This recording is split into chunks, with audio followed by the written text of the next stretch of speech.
ఇరానీ ఆవిడ గురించి మనం తెలుసుకుందాం క్లుప్తంగా. ఆ విశేషాలు అవతార్ మెహర్ బాబా మెహర్ కథా మంజరిలో జీవికి చంద్రమోహన్ సార్ కొన్ని విషయాలు రాశారు. అలాగే దాని నుంచి తర్వాత మన అవతార్ మెహర్ ఆగస్టు 2023లో మణిజా గురించి రాసిన విషయాల్ని నేను ఒకసారి అవి చదివి వినిపిస్తాను. అవతార్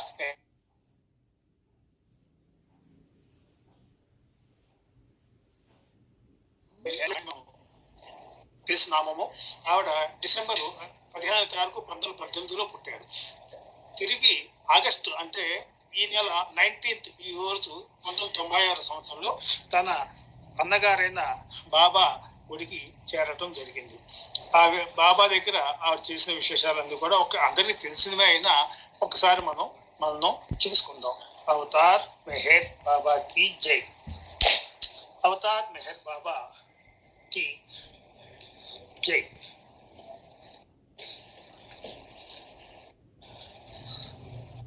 అవతార్ మెహర్ బాబా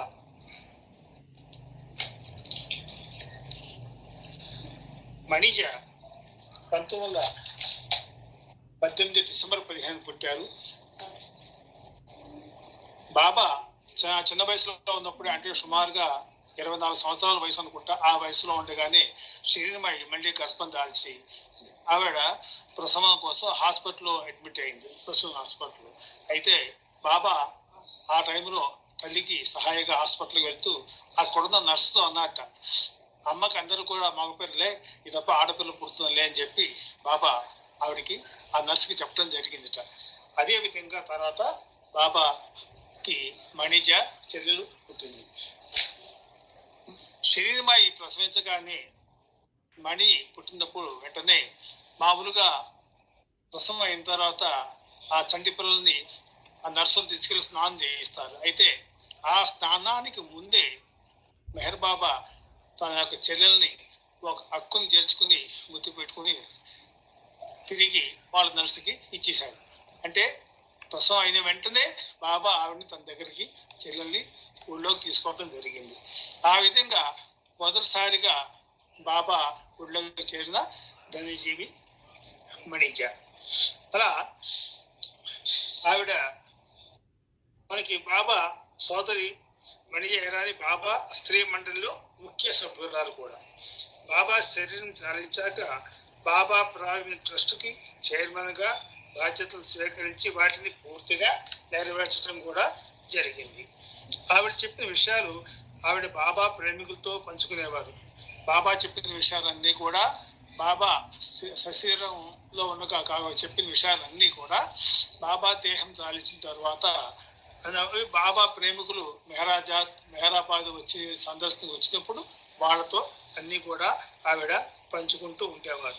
ఈ బాబా చెప్పిన కొన్ని ముఖ్య సందేశాలు మనం తెలుసుకుందాం. బాబా గురుప్రసాదులో ఉండగా ఒకసారి ఇలా చెప్పారు: నీ కోరికలను సమూలంగా విడిచిపెట్టు.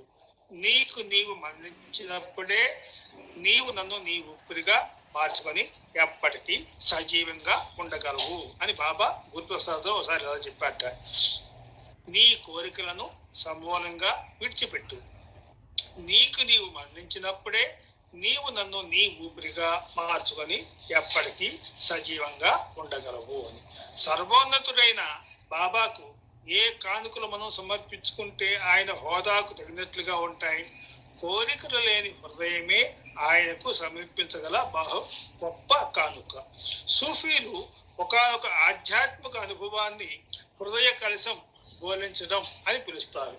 అంటే హృదయంలో భగవంతుడు తప్ప మరేదీ లేకుండా ఖాళీగా ఉండడం అని అర్థం. అంటే అంతవరకు కోరికలు, ఆశలు, వాంఛలు మొదలగునవి పనికిరావని, వాటితో నిండి ఉన్న హృదయాలను, మనస్సులను ఖాళీ చేసి భగవంతుడు ఆ హృదయాలలో ప్రవేశించడానికి సిద్ధం చేయడం. బాబా ఒకరోజు మండలవారితో కూర్చుని ఉన్నారు. బాబా కుర్చీ పక్కనే అల్యూమినియం పాత్ర ఒకటి పెట్టి ఉంది. బాబా దాన్ని చేతిలోకి తీసుకొని దగ్గరగా నిలబడి ఉన్న పుకార్ పొట్టపై కొడుతూ, పుకార్లో ఏమీ లేదు, ఉత్త ఖాళీ అన్నారు. ఆ విధంగా ఖాళీగా ఉండటమే ఎవరైనా నిజంగా ఉండవలసిన స్థితి. నేను ఏం చెప్తున్నానో మీకు ఎవరికైనా అర్థమైందా అని బాబా మండలిని ప్రశ్నించారు. అక్కడే ఉన్న హెరీ కేన్మోర్ ఇలా చెప్పాడు, ఈ మాయలో నాలో వచ్చే అన్ని కోరికలు, నాలో కలిగే అన్ని ఆశలు, ఊహలు, నేను అనుభవించే అనుభూతులన్నింటినీ కూడా నాలో నుండి బయటకు తరిమివేసి ఖాళీ చేయడం. దానికి బాబా తల ఊపుతూ ఇలా వివరించారు, అవును, మీరు మీ హృదయాలను, మనస్సులను లోపల నుండి బయటకు తరిగేసి బోర్లించి పూర్తిగా ఖాళీ చేయాలి. ఖాళీ చేయడం అంటే మీ హృదయాల నుండి కోరికలు మొదలైన వాటిని తరిమివేయాలి. మనస్సు నగ్నం చేయాలి అంటే మీరు భగవంతుణ్ణి చేరే ప్రయత్నంలో చేసే పనులు, ఇతరులను విమర్శలను, హేళనను పట్టించుకోకుండా ఉండటం. జునాయద్ అనే గురువు తన శిష్యునితో నీవు ఖాళీగా నగ్నంగా అవ్వాలని చెప్పే మాటలోని భావం ఇది. ఆ విధంగా హృదయం శూన్యంగాను మనస్సు నగ్నంగాను మారినప్పుడు ఆ హృదయం నుండి దైవీ సంగీతం వినిపిస్తుంది. మురళి మధ్యలో వంటి సంగీత వాయిద్యాల లోపల ఖాళీగా ఉండటం వల్లనే కదా అవి మధుర సంగీతాన్ని వినిపించగలుగుతున్నాయి. ఎప్పుడైతే మన హృదయాన్ని శూన్యంగా, ఖాళీగా, మనస్సును నగ్నంగా చేయగలుగుతామో అప్పుడు బాబాకు మనం ప్రీతిపాత్రం కాగలం. బాబా సోదరి మణిజ బాబాను ఇలా వేడుకున్నట్ట. మణిజ గారు బాబాని, ప్రభు, నా హృదయం ఒక త్రుప్పు పెట్టిన తాళం కప్ప వంటిది. నీ కృప అనబడే నూనెతో దానిని శుభ్రం చేయి, దానిని రుద్దు, బాగా రుద్దు, ఇంకా రుద్దు, దానిలో నేను నిన్ను చూడగలిగే వరకు రుద్దు అని మణిజ బాబాని వేడుకున్నారు. ప్రతి హృదయము బాబా నివాసమే. అయితే మనం దానిని కోరికలు, వాంఛలు, ఆశలు, ఆకాంక్షలు అనే వాటితో నింపేసి బాబాకు చోటు లేకుండా చేసుకుంటున్నాం. దానిని ఖాళీ చేసి శుభ్రం చేసి ప్రభు అందులో వసించే వీలు కల్పించాలి. అందుకే అటువంటి హృదయాన్ని పరిశుభ్రం చేయమని సోదరి మణిజ బాబాను వేడుకుంటూ ఉన్నట్ట. బాబా మన హృదయాలను, మనస్సులను శుభ్రపరిచే విధానం ఎలా ఉంటుందో మణి ఇలా చెప్తున్నారు. సముద్ర తీరంలో ఒక పెద్ద కెరటం వచ్చి గుడ్డున పేరుకుపోయిన చెత్తా చెదారాన్ని మొత్తం ఆ కెరటం తనతో పాటు సముద్రంలోకి తీసుకుపోతుంది. ఆ విధంగా అది నదీ తీరాన్ని అంతకు ముందు నా చెత్తా చెదారాన్ని ఆనవాలు లేకుండా శుభ్రం చేస్తుంది. అదే విధంగా బాబా తన ప్రేమికుల హృదయాలను పరిశుభ్రం చేస్తారు. మనం చేయవలసింది ఆయనను సదా స్మరిస్తూ ఆయనను ప్రేమించడం. అప్పుడే మన జన్మ తరిస్తుంది. మణిజాన్ ఒకరు ఇలా ప్రశ్నించారట, మీరు బాబాతో ఉండగా అత్యంత ఆనందదాయకమైన క్షణాలు ఏమైనా ఉన్నాయా? నేను ఒక పని చేసి బాబాను సంతోషపెట్టినప్పుడు బాబా నా వైపు చూసి నీవు నన్ను సంతోషపెట్టావు, నేను సంతోషిస్తున్నాను అనగానే నేను గాలిలో తేలుతున్నట్లుగా అనుభూతి కలుగుతుంది. ఇంకా అంతకంటే కావాల్సింది, అందుకోదగింది, తప్పించగలిగేది ఏముంటుంది అని మణిజ చెప్పారు. బాబా మనకు ఒక పని అప్పగించారంటే ఆ పని ఎలాంటిది, దేనికి సంబంధించింది అనేది ప్రధానం కాదు. ఆ పని చేస్తున్నామా లేదా, ఎలా చేస్తున్నాం అనేది ముఖ్యం. ఆ పనిలో ప్రతి ఆలోచన, ప్రతి క్షణం బాబా గురించే అయి ఉండాలి. బాబా కొరకు ఒక చిన్న పని చేశామంటే దాని నుండి మనకు చెప్పలేనంత లబ్ధి చేకూరుస్తారు. అది ఎలా ఉంటుందంటే ఆయన పాత్ర అంటే దయ అప్పటికే అంచుల వరకు నిండి ఉంది. అందులో ఏ కొంచెం పోసినా అది పాత దాటి పొంగి పొరలుతుంది. అంత కరుణామయుడు ఆయన. బాబా అన్నారు, నీవు చెమటోర్చి నీ జీవనోపాధిని సంపాదించవచ్చు, కానీ నీ హృదయం నుండి రక్తమొడితే తప్ప నీవు దైవాన్ని పొందలేవు. పై సందేశాన్ని మణి ఇలా వివరించారు మనకి. పైన చెప్పిన బాబా మాటలు 100% నిజం. బాబాతో జీవించిన మా జీవితాలే దానికి నిదర్శనం. అయితే ఆయన తన అపారమైన ప్రేమతో మమ్మల్ని ఎప్పుడు కాపాడుతూ మాకు అండగా నిలిచేవారు. ఆయన ప్రేమ కారణంగా ఎన్ని కష్టాలు ఎదురైనా ధైర్యంగా ఎదుర్కోగలిగేవారు. ధూళిగా మారడం అంటే ఎంతో బాబా ఇలా చెప్పారట. ధూళికి తిరుగుబాటుతనం చేత కాదు. దానిని కాళ్ళతో త్రొక్కినా దానిపై ఉమ్మినా అది చలించదు. అయితే ధూళిగా మారే ముందు నీవు రాయిగా మారాలి. ఆ తర్వాతే ధూళిగా మారగలవు. ఆపై గురువుల పాదాల వద్ద అరిగి కరిగిపోవాలి అంటే నీవు నామరూపాలు లేకుండా అంటే అహం పూర్తిగా నశించాలి.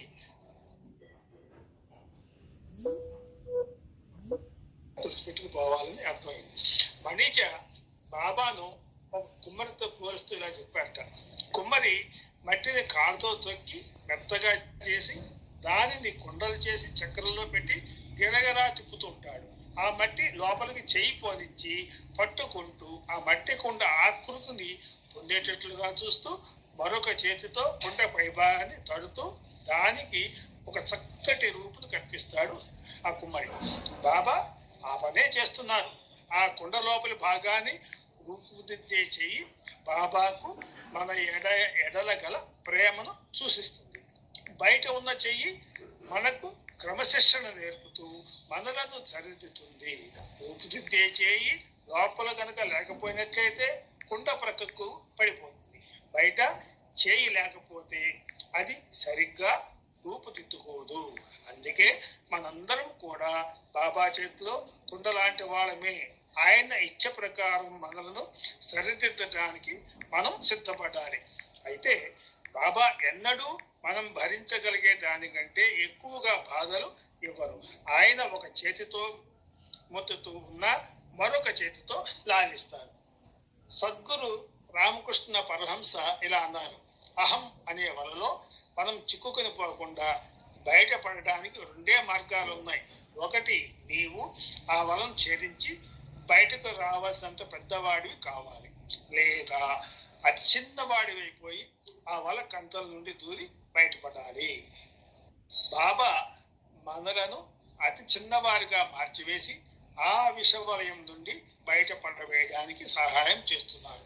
బాబాకు ఎంతో ప్రియమైన సోదరి మణిజ ఈ ఆగస్టు మాసంలోనే తిరిగి తన ప్రీతముడికి చేరుకుంది. ఈ సందర్భంగా ఆమెకు బాబాపై గల అచంచల విశ్వాసం, ఆమె పట్ల చూపిన విధేయత, బాబా పనిలోనే జీవితాన్ని గడపాలనే ఆమె దృఢ సంకల్పం, బాబా సాక్షాత్తు భగవంతుడని ఆమెకు గల అనన్యమైన అవగాహన, ఆమె సేవా తత్పరత, ఆమె గడిపిన నిరాడంబర జీవితం గురించి మనం గుర్తు చేసుకోవాల్సిన అవసరం ఎంతైనా ఉంది. ఆమె గడిపిన అర్థవంతమైన జీవితం మనకి ఆదర్శప్రాయం. బాబా ఒక సందర్భంలో మణి గురించి ఇలా అన్నారు. నా చెల్లెలు మణి నన్ను అమితంగా ప్రేమిస్తుంది. ఆమె దేని గురించి ఆందోళన చెందదు. నాకు 100% విధేయత చూపుతుంది. రాత్రింబవళ్ళు ఆమె నా కొరకే పనిచేస్తుంది. బాబా భగవంతుడు అని ఆమెకు తెలుసు. బాబాను భగవంతునిగా ఆమె ప్రేమిస్తూ ఉంది. ప్రీతమ మెహర్ బాబాను భగవంతునిగా ఆమె ప్రేమిస్తోంది. ప్రీతమ మెహర్ బాబాను అవతారునిగా గుర్తించి తన జీవితంలోని మొదటి శ్వాస నుండి తుది శ్వాస వరకు కూడా ఆయన సాన్నిధ్యాన్ని ఆస్వాదించి ఆయన మెప్పించింది మణిజ ధన్యజీవి. మణిజ అవతార్ మెహర్బా ట్రస్ట్ కు చైర్మన్ గా కూడా ఆవిడ బాధ్యత స్వీకరించింది. చాలా కాలం ఆవిడ చైర్మన్ కూడా ట్రస్ట్ చైర్మన్ గా కూడా చేసింది.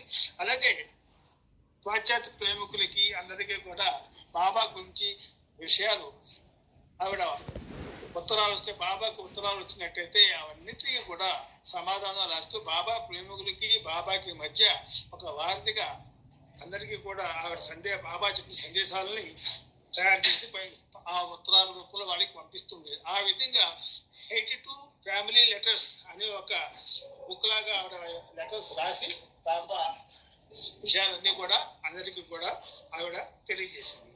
అలాగే ఇంకొన్ని విషయాలు మెహరా గురించి, మణిజా గురించి ఒక్క నిమిషం.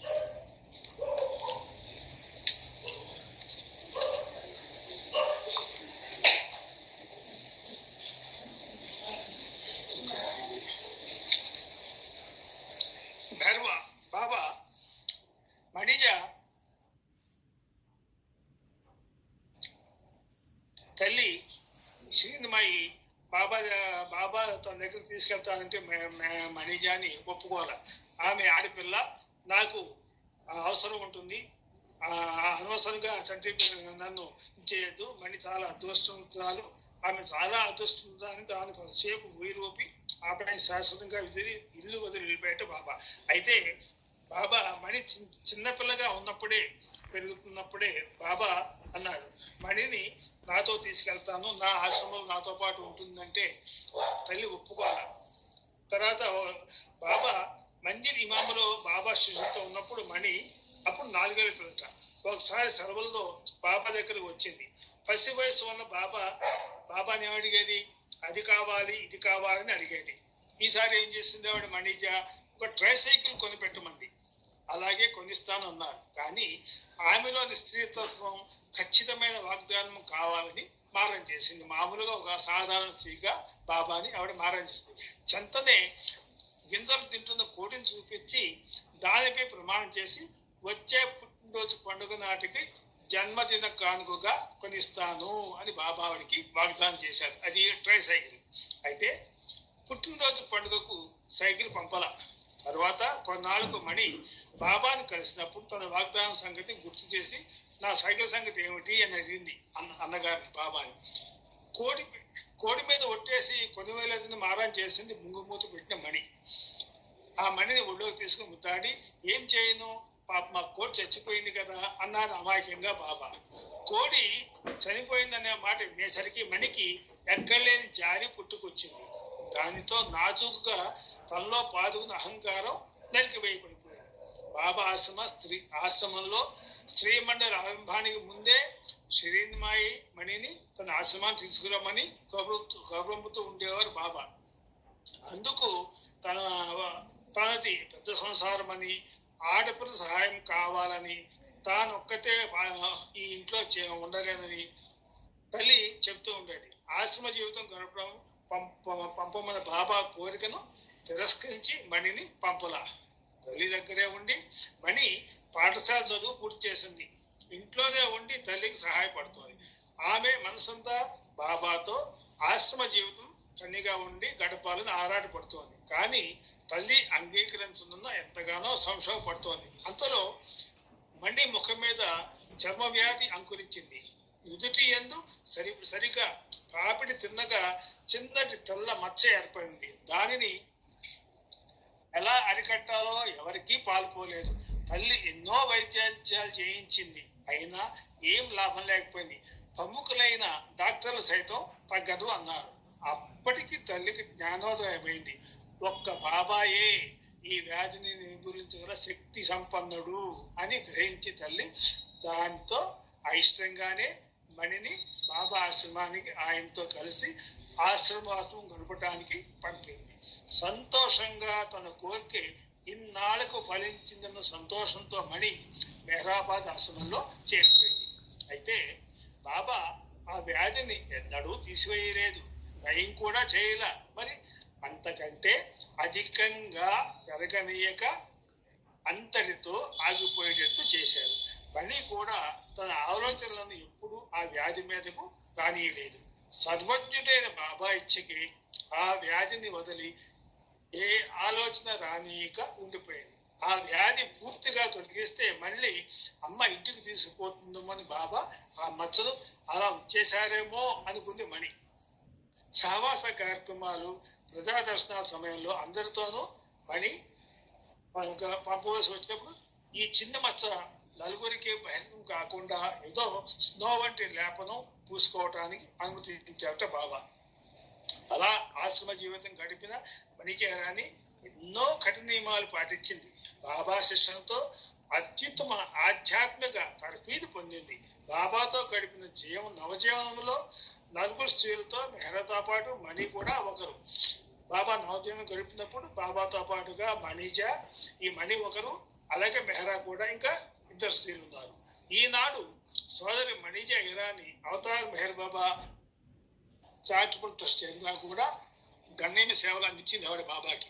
అలాగే ఆయన కార్యక్రమాలన్నీ కూడా మరి అందరికీ అందుబాటులో ఉండేట్టుగా కుటుంబ లేఖలు అంటే ఫ్యామిలీ లెటర్స్ అనేవి రాసి అందరికి అందుబాటులోకి తీసుకొస్తుంది. ఇప్పటికి కూడా 82 ఫ్యామిలీ లెటర్స్ అనే ఒక సబ్జెక్టు మనకి meherji.com అప్లికేషన్ లో ఉంది. దాన్ని మన తోట నాగేశ్వరరావు ఇంగ్లీష్ లో అనువాదం చేసి దాంట్లో బాగా 80 లెటర్స్ కూడా దాంట్లో చదివి పెట్టారు ఆయన. వింటాకు కూడా అవకాశం ఉందని. తర్వాత మణిజ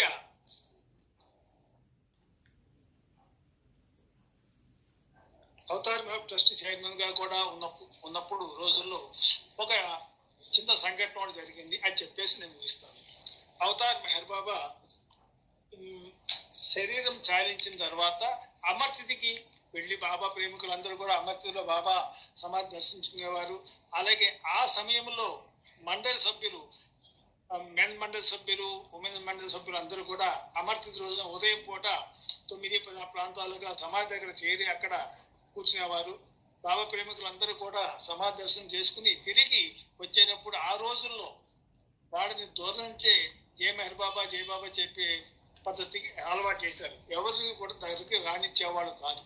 అయితే మెహరాబాద్ లో వీళ్ళ సమయానుకూలంగా ప్రోగ్రామ్స్ పాల్గొంటున్నప్పుడు బాబా ప్రేమికులు, ఆంధ్ర ప్రేమికులు, గుంటూరు వాసి అయిన ఒక ఆయన మణి గారి దగ్గరికి వెళ్ళి జయ బాబా చెప్పాడు. తిరిగి చెప్పేసి మళ్ళీ వెనక్కి వచ్చేస్తే ఏం చేశాడు, నేను గుంటూరులో ఇల్లు కట్టుకుంటున్నాను, దానికి శంకుస్థాపన చేసుకోవాలంటే నేను బాబాని అడిగి ఒక శంకుస్థాపన రాయి తీసుకెళ్దామని అనుకున్నాను. కానీ మరి బాబా లేవు. ఇక్కడ ఈ మెహరాబాద్ కొండ మీద బాబా సమాధి చుట్టుపక్కల ప్రాంగణం అంతా కూడా బాబా నడియాడిన ప్రదేశం కాబట్టి ఇక్కడ ఒక రాయి తీసుకుని వెళ్తే ఇది బాబా ఇచ్చగా నేను భావించుకోవచ్చు అని మనసులో అనుకోవటం జరిగింది. అనుకుని ఒక రాయి తీసుకుందామని అనుకుని ముందుకు వంగాట. కానీ మళ్ళీ ఆలోచన వచ్చింది, అయ్యో ఇలా తీసుకుని వెళ్తే మళ్ళీ ఇది ఒకవేళ దొంగతనం అవుతుందేమో అనుకుని వెంటనే మణిజ దగ్గరికి వెళ్ళి జయబాబా చెప్పి విషయం అంతా కూడా మణిజ గారిని అడిగి, నాకు మీ చేత్తో ఒక రాయిని గృహప్రవేశానికి ఇవ్వాల్సిందిగా కోరుతున్నాను. ఇంత బాబా అడిగిన ప్రదేశం కాబట్టి మీ చేత్తో ఇస్తే బాబా ఇచ్చినట్టుగా నేను భావించి నేను ఇంటికి తీసుకెళ్తాను అని అడగటం జరిగిందిట మణిజాని.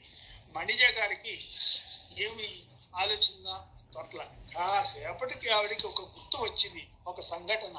వెంటనే మెహరాజాని పంపించి అక్కడ తన గదిలో ఒక చోట భద్రపరిచిన ఒక రాయిని తెప్పించి ఆ రాయిని ఆయనకి ఇవ్వటం జరిగింది.